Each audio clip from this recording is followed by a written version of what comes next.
बिस्मिल्लाहिर्रहमानिर्रहीम। आज के लेक्चर में हम लोग ये टॉपिक डिस्कस करेंगे। एक तो माउस ऑप्शन को डिस्कस करेंगे कि माउस पे जो 3 बटन होते हैं, लेफ़्ट, राइट और दरमियान में जो स्क्रॉल बटन होता है, ऑटोकैड के अंदर उसकी क्या फंक्शनैलिटीज़ हैं, और फिर इसकी कुछ सेटिंग्स को डिस्कस करेंगे। फिर हेड्स अप डिस्प्ले एक टॉपिक है, एक अंडू रीडू है, और फिर ऑटोकैड डिफ़ॉल्ट सेटिंग। अच्छा जी, सबसे पहले हम माउस ऑप्शन की बात करते हैं। देखिए, माउस ऑप्शन में हमारे पास माउस के ऊपर 3 बटन होते हैं। जो लेफ़्ट बटन होगा वो किसी भी ऑब्जेक्ट को सिलेक्ट करने के काम आएगा। जैसे मैंने यहाँ पे एक लाइन सेलेक्ट कर ली है, अब मैं एस्केप की कीबोर्ड से प्रेस करूँगा तो ये डीसेलेक्ट हो जाएगी। यानी बाय डिफ़ॉल्ट जो लेफ़्ट माउस बटन है उसके ऊपर सिलेक्शन होगी कि किसी भी ऑब्जेक्ट को सिलेक्ट आप इसको कर सकते हैं। फिर इसके साथ एक और हमारे पास ऑप्शन होती है कि हम इसको ड्रैग करके, यूं पकड़ के ड्रैग करके आप इसको मूव भी कर सकते हैं एक जगह से दूसरी जगह। अब राइट माउस बटन की बात करते हैं। राइट माउस बटन में कंटेक्स्ट सेंसिटिव मेन्यू आएगा, यानी जिस चीज़ पे आप राइट क्लिक करेंगे एक मेन्यू खुलेगा जिसमें उस चीज़ के मुतल्लक ऑप्शंस होंगी। फॉर एग्जांपल, अगर मैं स्टेटस बार के ऊपर राइट क्लिक करता हूं तो ये देखें इसका मेन्यू खुल गया। इसको कंटेक्स्ट सेंसिटिव मेन्यू होते हैं, कहते हैं कि जैसी चीज़ होगी उसके मुताबिक ऑप्शंस खुलेंगी। फॉर एग्जांपल, मैं इसको सिलेक्ट करता हूं लेफ़्ट बटन से और फिर मैं इसके ऊपर राइट क्लिक करता हूं तो इस सब्जेक्ट के मुतलका कमांड्स जो इस पर आप अप्लाई कर सकते हैं वो यहाँ पे शो हो जाएंगे, जैसे मूव करना, कॉपी, रोटेट, सो ऑन। तो हमें ये पता होना चाहिए कि जो राइट माउस बटन होता है उससे कंटेक्स्ट सेंसिटिव मेन्यू खुलता है। अब सेंटर बटन की बात करते हैं। ये मैं सेंटर बटन को स्क्रॉल कर रहा हूँ पीछे की तरफ तो ये जूम आउट होता जा रहा है, और आगे की तरफ जब मैं इसको स्क्रॉल करूंगा तो ये जूम इन होता जाएगा। तो ये है स्क्रॉल बटन के ऊपर जो आपका माउस का है उसके ऊपर फंक्शन।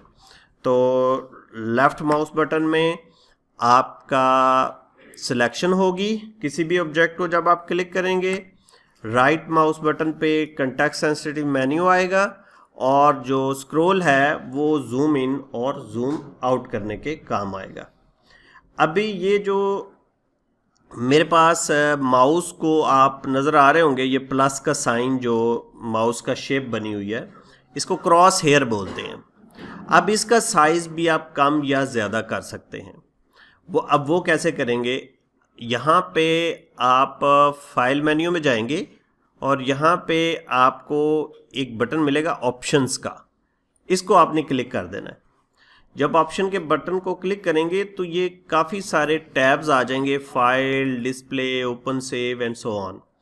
अब इन पे डिस्प्ले के अंदर आप ये क्रॉस हेयर साइज को बड़ा कर सकते हैं, छोटा कर सकते हैं, ठीक है। और इसको जैसे ही मैं अप्लाई करूँगा आप देखें क्रॉस हेयर साइज जो है वो बड़ा हो गया। तो ये भी आप जो है यहाँ से ऑप्शन से जाके अपनी ज़रूरत के मुताबिक जैसे बेहतर लगे आप यहाँ से सेट कर सकते हैं। अब अगला हमारा जो टॉपिक है वो है हेड्स अप डिस्प्ले का। हेड्स अप डिस्प्ले होता क्या है पहले ये सुन लें।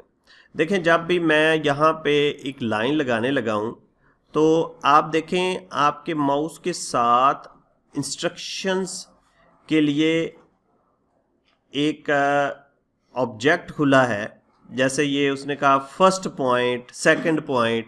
अब मैं फर्स्ट पॉइंट ये लेता हूँ, आप देखें जैसे ही मैंने फर्स्ट पॉइंट लिया तो हेड्स अप हो गए, यानी यहाँ पे ये जो है हमें बता रहा है कि इसका साइज़ क्या रखना है, ये हमें एंगल का बता रहा है, और ऊपर भी हमें एक स्क्रीन टिप मिल रही है कि नेक्स्ट पॉइंट आप सिलेक्ट करें। इसको हेड्स अप बोलते हैं। ये जो 3 ऑब्जेक्ट खुले हैं इसको क्या बोलते हैं? Heads up. अब मैं यहाँ पे क्लिक करता हूँ, फिर हेड्स अप खुल गए, तो ये हेड्स अप हैं। अब ये बाज़ दफ़ा हेड्स अप जो है वो डिस्प्ले नहीं हो रहे होते, आपकी स्क्रीन पे नहीं आ रहे होते, तो उनको बाज़ दफ़ा उनको डिस्प्ले नहीं करना होता, हमें ज़रूरत नहीं होती, तो उसके लिए आपने करना ये है कि डायनेमिक मोड को ऑन और ऑफ करना है। अब डायनेमिक मोड क्या है, देखिए आपके ये जो स्टेटस बार के ऊपर यहाँ पे वो बटन आपको यहाँ पे नज़र आएगा, लेकिन अभी मुझे वो नज़र नहीं आ रहा। ये स्टेटस बार पे काफ़ी सारी ऑप्शंस आपको मिल रही हैं।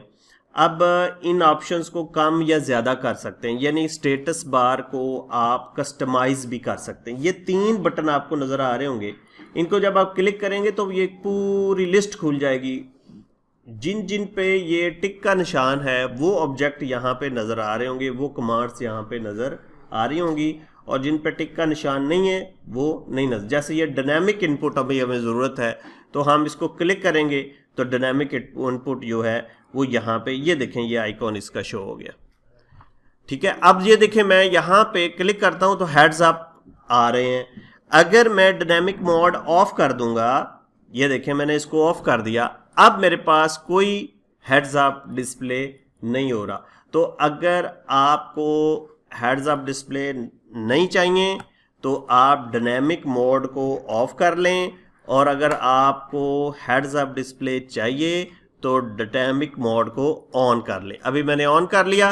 अभी आप देखें जैसे ही मैं क्लिक करता हूं तो ये साथ साथ इंस्ट्रक्शंस के लिए जो है वो छोटे छोटे आइकॉन आ जाएंगे। जैसे इसकी लेंथ दे दें, हम कहते हैं ये 320 इसकी जो है वो लेंथ है, अब एंगल हम दे देंगे कि 20 इसका एंगल है।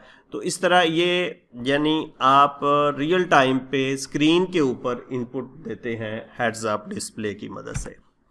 अब हम बात करते हैं ऑटोकैड अंडू और रीडू की। अंडू रीडू ये है कि अंडू होता है 1 स्टेप बैक और रीडू होता है 1 स्टेप फॉरवर्ड।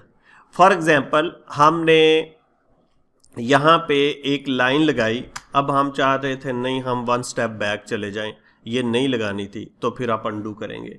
यहाँ पे सबसे ऊपर आपको एक बटन नज़र आ रहा होगा, ये क्विक एक्सेस टूल बार के ऊपर अंडू का, इसको आप क्लिक करेंगे तो वो आप 1 स्टेप बैक चले जाएंगे। या यू कमांड होती है कीबोर्ड के ऊपर, यू। फर्ज करें मैंने ये जूम कर दिया इतना, अब मैं कहता हूँ नहीं ये नहीं करना था, तो मैं अंडू करूँगा। आप कमांड लाइन पे यू करेंगे, यू, और फिर एंटर करेंगे तो वो पिछली वाली पोजीशन पे आ जाएगा। अब फ़र्ज़ करें मैं यहाँ पे, अब फ़र्ज़ करें मैं अब फिर वहीं जाना चाह रहा हूँ, तो आपके पास रीडू की ऑप्शन होगी। फॉर एग्ज़ाम्पल ये मैंने कर दिया डिलीट, अंडू कर दिया, ठीक है, और हम कहते हैं नहीं ये नहीं करना था, उसी स्टेप पे वापस जाना था, तो फिर आप रीडू कर देंगे और रीडू की ये देखें जी ये रीडू हो गया। Is it clear? तो आपको अंडू और रीडू का पता होना चाहिए कि अंडू 1 स्टेप बैक और रीडू 1 स्टेप फॉरवर्ड। अब हम ऑटोकैड डिफ़ॉल्ट सेटिंग की बात कर लेते हैं। फ़र्ज़ करें आप ऑटोकैड के ऊपर आपने कुछ सेटिंग चेंज कर ली, कोई गलत हो गई सेटिंग, फिर पता कुछ चीज़ ऑप्शंस डिलीट हो गई, या ये डायनामिक मोड चला गया फिर आ नहीं रहा, तो उस सूरत में हमें डिफ़ॉल्ट सेटिंग की ऑप्शन मिलती है कि आप ऑटोकैड को उसकी असल हालत में ले आएँ, यानी उसकी डिफ़ॉल्ट सेटिंग। अब वो कैसे होता है, आपने ऑटोकैड को बंद कर देना है, ठीक है, और आपने यहाँ पे, मैं एक दफ़ा इसको बंद कर देता हूँ, नो करके, और फिर आपने यहाँ पे स्टार्ट मेन्यू में जाना है, और यहाँ पे आपको ऑटोकैड नज़र आ रहा होगा, यहाँ पे नज़र आ रहा है, ये देखें ये ऑटोकैड 2021। इसको जब आप क्लिक करेंगे तो ये काफ़ी सारे ऑप्शन यहाँ पे मिलेंगी। यहाँ पे एक ऑप्शन आपको मिलेगी रीसेट सेटिंग टू डिफ़ॉल्ट, इसको आपने क्लिक कर देना है कि जो सेटिंग उसकी असल होगी वो वहाँ पे आ जाएगी। अगर आप कुछ सेटिंग करते हुए कोई ऑप्शन डिलीट कर बैठे हैं या कोई कमांड नज़र नहीं आ रही, पहले आ रही थी, तो आप उसको रीसेट सेटिंग टू डिफ़ॉल्ट कर लें। जब आप रीसेट सेटिंग टू डिफ़ॉल्ट करेंगे वो पूछेगा कि ये जो पहले वाली सेटिंग आपने की हुई है इसको सेव करना है या नहीं करना, तो वो ज़रूरत के तहत आप कर सकते हैं। अगर आप बैकअप लेना चाह रहे हैं सेटिंग तो फिर कर लें, अगर आप कहते हैं नहीं रीसेट कर दो तो फिर हम इसको रीसेट कर देंगे। लें जी, अब ऑटोकैड जब खुलेगा तो ये अपनी असल हालत में खुलेगा, जैसे ये बिल्कुल फ्रेश आपने इंस्टॉल किया हुआ है। लें जी, ये हमारी ओरिजिनल सेटिंग आ गई। और अब देखें डायनामिक मोड का बटन नज़र नहीं आ रहा, क्योंकि ओरिजिनल में वो नज़र नहीं आएगा, आपने यहाँ पे उसको लेके आना है। ये देखें, ये आ गया डायनामिक मोड। तो